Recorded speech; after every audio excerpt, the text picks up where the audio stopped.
Selamat sore teman-teman. Kita berjumpa lagi dalam kuliah kita secara online.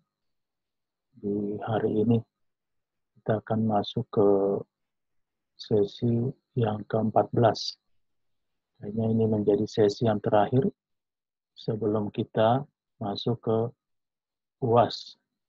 Saya harapkan teman-teman dapat mempelajari materi kita yang ada selama ini agar ketika nanti UAS bisa menjawab dengan baik. Tentu tujuannya agar mendapatkan nilai yang bagus dan bukan hanya itu, tetapi agar bisa mengerti bagaimana sebenarnya ya logistik itu, bagaimana logistik itu dapat dikerjakan dengan baik.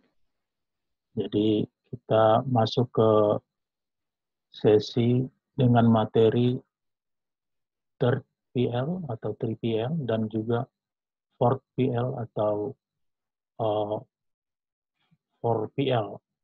Sebenarnya ini dalam pengertiannya kedua ini hanya masalah size-nya, masalah skop pekerjaannya. Ada yang mengatakan bahwa freight forwarder itu juga menjadi 4PL. Cuma dia skop pekerjaannya sampai di mana. Tentu skop pekerjaan dari 4PL, 4PL ini lebih luas dibandingkan dengan skop pekerjaan dari 3PL. Karena dalam 4PL biasanya bisa sudah mencakup pekerjaan dari 3PL atau Third Provider Logistik.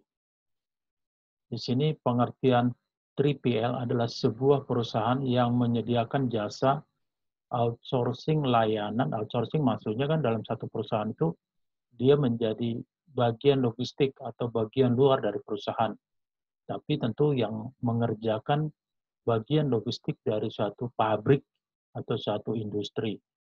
Saya ulangi di sini, jasa outsourcing layanan logistik kepada perusahaan atau individu untuk melakukan satu atau lebih sebuah fungsi yang berada dalam supply chain management. Adapun yang termasuk dalam 3PL, third PL adalah freight forwarder, perusahaan kurir, dan juga online logistiknya.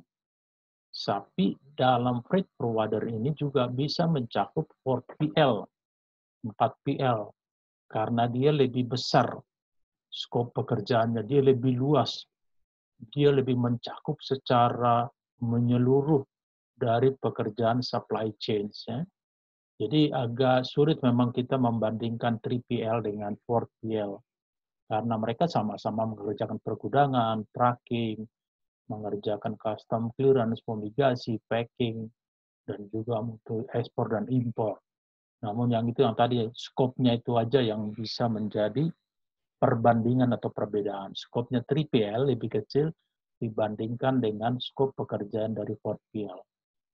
Sesungguhnya pengertian 3PL atau third party logistik, atau ada juga yang mengatakan third provider logistik, tidak serumit kedengarannya. Sesuai dengan namanya, perusahaan 3PL adalah perusahaan pihak ketiga yang memenuhi kebutuhan logistik untuk bisnis. Contohnya ini ketika kita ekspor barang dari PTA. Nah, ketika kita masuk PTA ini hanya menyiapkan barang, menyiapkan dokumennya, tapi pengurusan di dalam kepabeanan, tracking, bahkan sampai barang itu sampai ke negara tujuan dan sampai ke konsaini, itu sudah diserahkan ke 3PL ini atau third party logistik ini.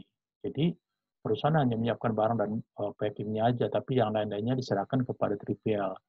Makanya dikatakan adalah perusahaan pihak ketiga yang memenuhi kebutuhan logistik untuk bisnis. Sederhananya perusahaan menerima pesanan, iya. Perusahaan kan menerima pesanan, pabrik umpamanya menerima pesanan umpamanya jaket gitu ya. Kemudian semua proses pengeluaran barang, semua proses tracking, semua proses pabean diserahkan kepada freight forwarder atau 3PL. Mereka membantu menyimpan, mengemas barang, mengatur layanan pengiriman yang paling cocok dan paling tentu paling efektif ya, efisien dan mendistribusikan atas nama perusahaan. Jadi perusahaan logistik itu atau 3PL itu tidak mempunyai pabrik untuk membuat barang, dia hanya mengelola pendistribusian barang. Makanya dianggap sebagai pihak ketiga, tapi yang benar-benar membantu pekerjaan dari pabrik atau perusahaan industri dalam hal distribusi. Ada ditulis ini standar 3PL ya. Yang pertama loading, loading kan memuat, unloading, membongkar barang, menyediakan pergudangan. Distribusi, kalau udah berbicara mengenai distribusi, tentu berbicara juga mengenai tracking, berbicara mengenai tracking. Kemudian pengurusan dokumen dan surat jalan, ya dokumen-dokumen apa yang dibutuhkan untuk ekspor, PEB, surat jalan nanti buat kartu di pelabuhan atau untuk impor. Dokumennya apa itu untuk impor, tentu ada PIB, ada barang-barang seperti Certificate of Origin, Bill of Lading, packing list, commercial invoice, dan mungkin kalau dia DG Cargo ada MSDS-nya atau IMO number-nya, ya ada. Kemudian pengaturan moda transportasi ya di sini, apakah lewat laut, lewat udara, apakah lewat kereta api, atau lewat tracking atau daratnya. Jadi di sini apa sih tadi yang menjadi layanan atau servisnya 3PL, third provider logistik. Pertama di sini service developer. Jenis penyedia 3PL ini akan menawarkan pengguna layanan mereka dengan layanan yang lebih kompleks seperti tracking, cross docking ya. Cross docking ini di mana barang impor contohnya tanpa di gudang, tidak masuk ke gudang, hanya dikeluarkan langsung masuk ke dalam kontainer, mungkin dia domestik. Jadi umpamanya gudangnya ada di Cakung, nanti kontainer impor masuk ke gudang Cakung, langsung ada kontainer untuk domestik, nanti dipindahkan barangnya ke kontainer domestik, baru dikirimkan umpamanya domestik bisa ke Makassar, bisa ke Balikpapan dan lain-lain. Dan special case delivery dan menyediakan escort. Escort ini pelayanan pengamanan ya. Kadang-kadang barang itu umpamanya dia barang-barang khusus, umpamanya barang mesin atau barang yang melewati daerah-daerah yang banyak umpamanya penjagaan dari pihak keamanan atau area-area tertentu yang tidak dapat dimasuki pada siang hari, contohnya kan daerah Tamrin, daerah Sudirman itu nggak boleh dimasuki oleh kontainer di siang hari, harus malam hari. Nah, apabila perlu, ya boleh masuk, tapi harus ada pengawalan atau disebut dengan ekspor untuk keamanan barangnya. Yang nomor 2, the customer adapter. Jenis penyedia 3PL ini biasanya mengerjakan servis-servisnya berdasarkan permintaan pengguna 3PL, dan pada dasarnya mereka akan mengambil alih kontrol sebagian kegiatan logistik perusahaan yang dia. Contohnya kalau Adidas, dia umpamanya mau kirim barang ke Yokohama.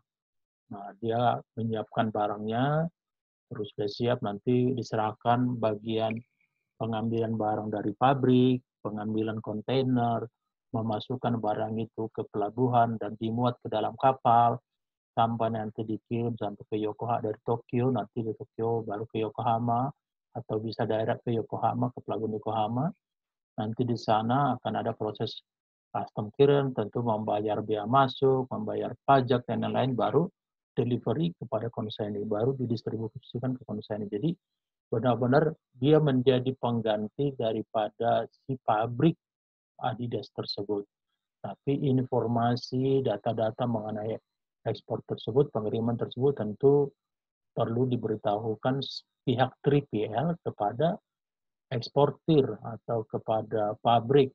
Perlu juga diberitahukan status barang dan lain-lain informasi mengenai barang tersebut kepada pihak pembeli atau konsinyee yang ada di Yokohama. Jadi itu menjadi pelayanan atau servis dari 3PL. Kemudian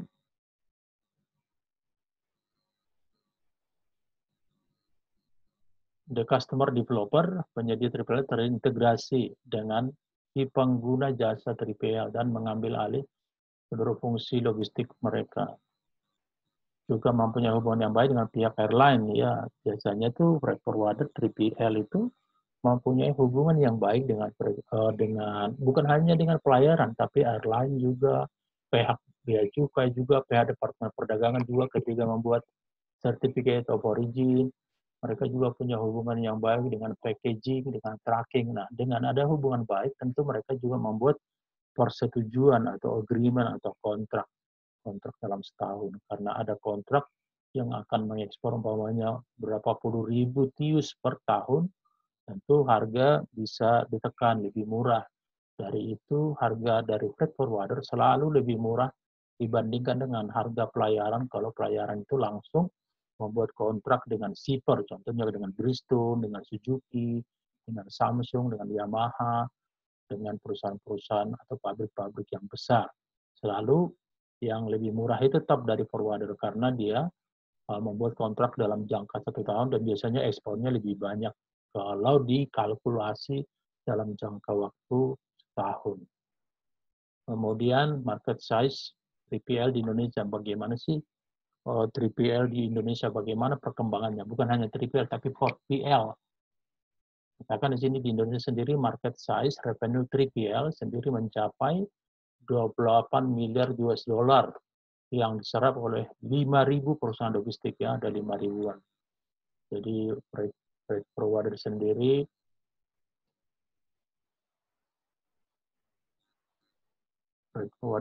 ada kira-kira di sini 3.266.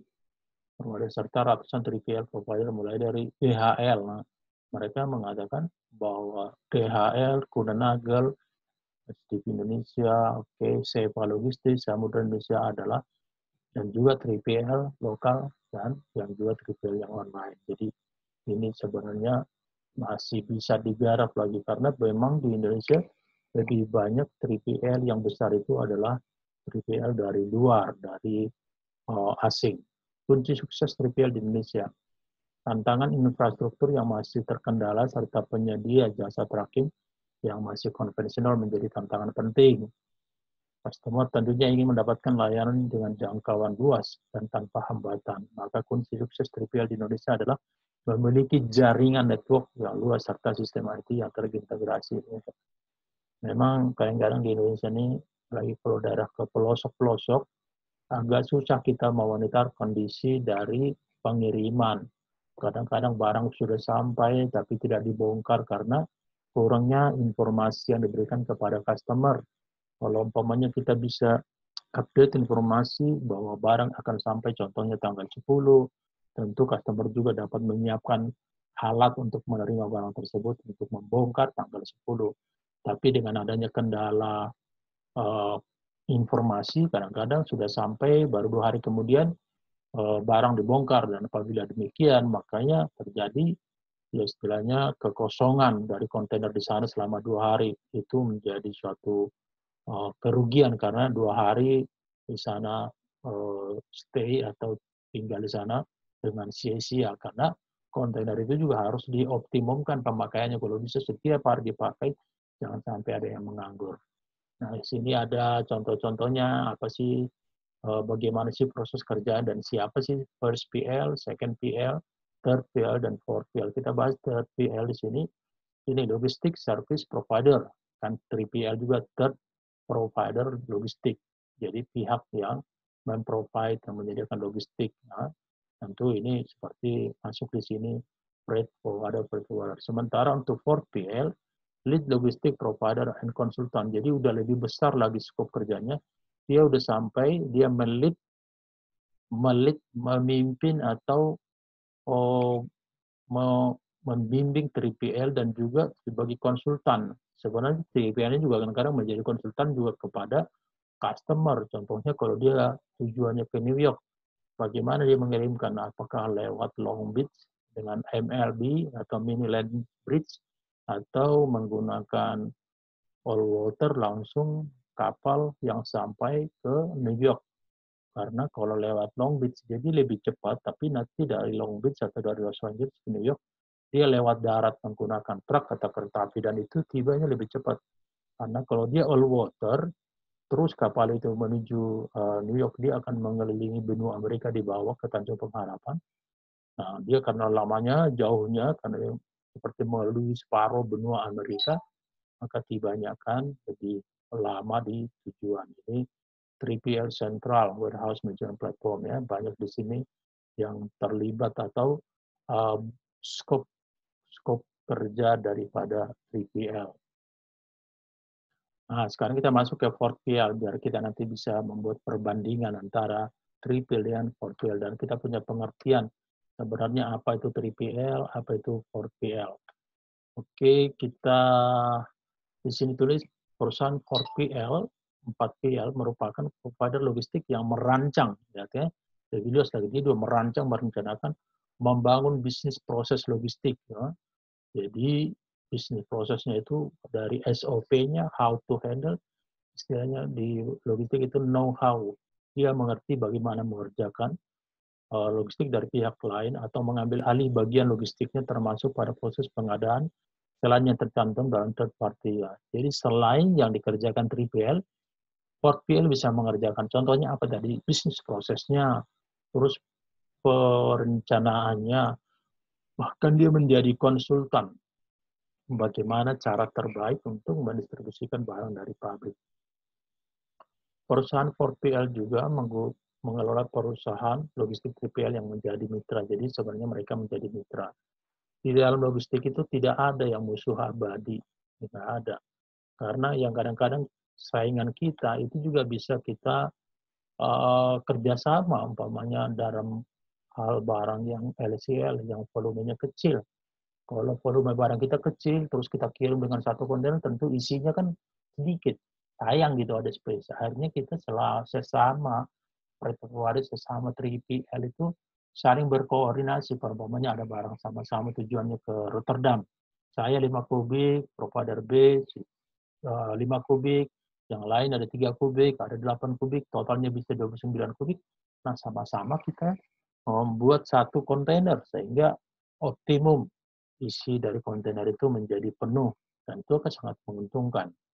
4PL adalah semua tentang manajemen rantai pasokan, perencanaan, analisis, desain, dan optimisasi.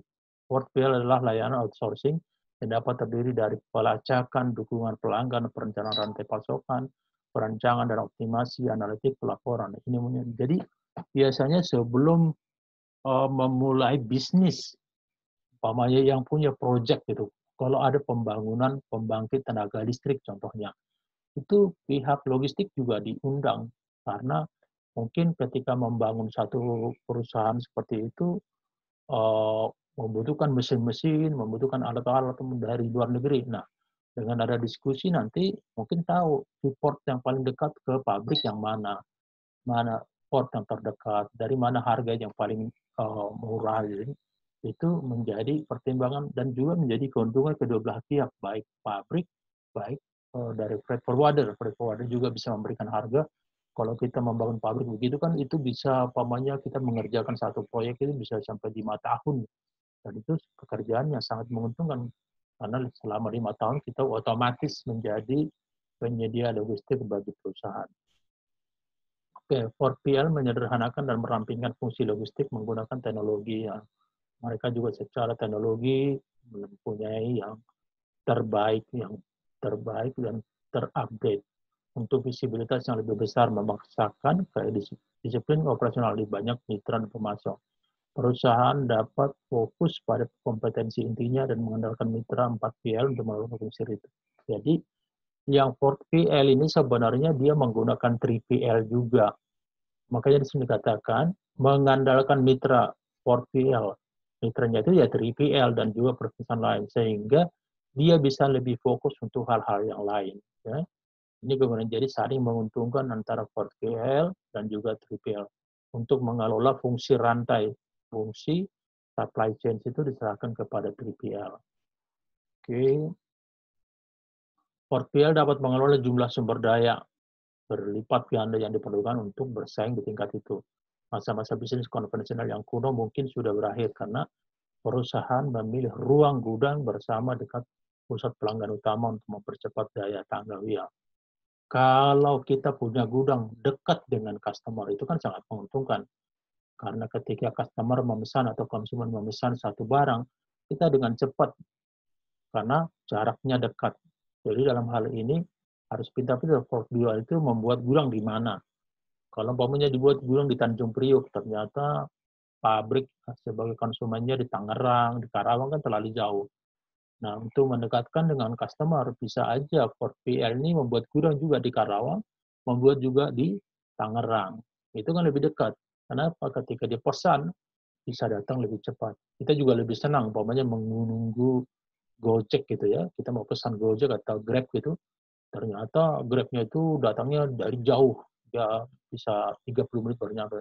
Tentu kita lebih senang, umpamanya kita pesan Gojek atau Grab begitu, waktu kita pesan tinggal beberapa menit lagi sudah nongol karena memang lokasinya tidak jauh tapi dekat, itu menjadi nilai plus ya bagi kita. Oke, ini PL memang dia cakupannya sangat luas ini dari customer, logistik provider, ada procurement-nya, ada bagian purchasing, planning, scheduling, inventory, distributor, production. Jadi dia mencakup banyak hal dalam skop pekerjaannya dia. Kemudian penyedia layanan logistik pihak keempat atau 4PL tadi mewakili tingkat manajemen rantai pasokan yang lebih tinggi bagi pelanggan. Jadi sebenarnya ini udah bisnis bukan lagi individu gitu, tapi kalau bisnis itu sudah seperti suatu corporate ya, dalam jangka yang panjang, uh, uh, dalam skop pekerjaannya yang sudah besar. Karena dia di sini dikatakan udah lebih tinggi bagi pelayan, berarti dia dalam strategi juga dia diadukan, dilibatkan, dan juga dalam hal bagaimana untuk bisa melakukan distribusi yang terbaik. Karena di sini dikatakan dari rantai pasokan mereka mengawasi campuran gudang, perusahaan pelayaran, ya, perusahaan pengiriman barang dan agen. Tujuannya untuk menjadikan 4PL bertindak sebagai perantara tunggal antara semua aspek rantai pasokan dan organisasi. Kenapa kita untung kalau umpamanya kita hanya berhubungan dengan satu logistik?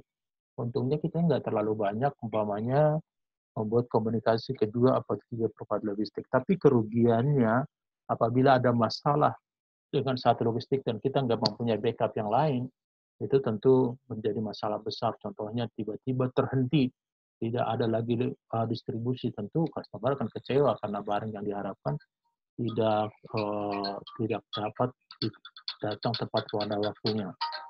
Kemudian biasanya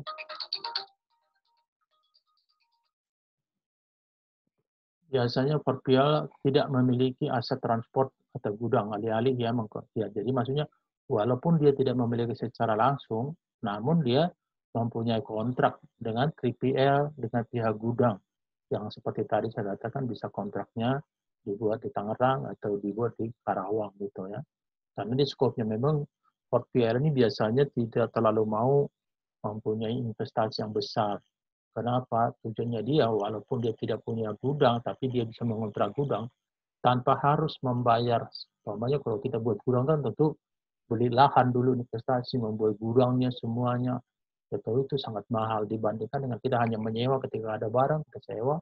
Memang keuntungannya agak sedikit, tapi dibandingkan dengan investasi yang diberikan waktu membuat satu gudang, tentu keuntungan ini sangat menarik ya.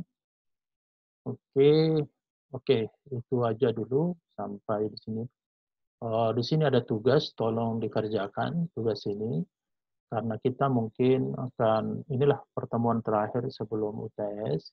Saya harapkan tugas ini juga menjadi seperti kisi-kisi juga nanti untuk uh, di UAS. Oke, sampai di sini pertemuan kita.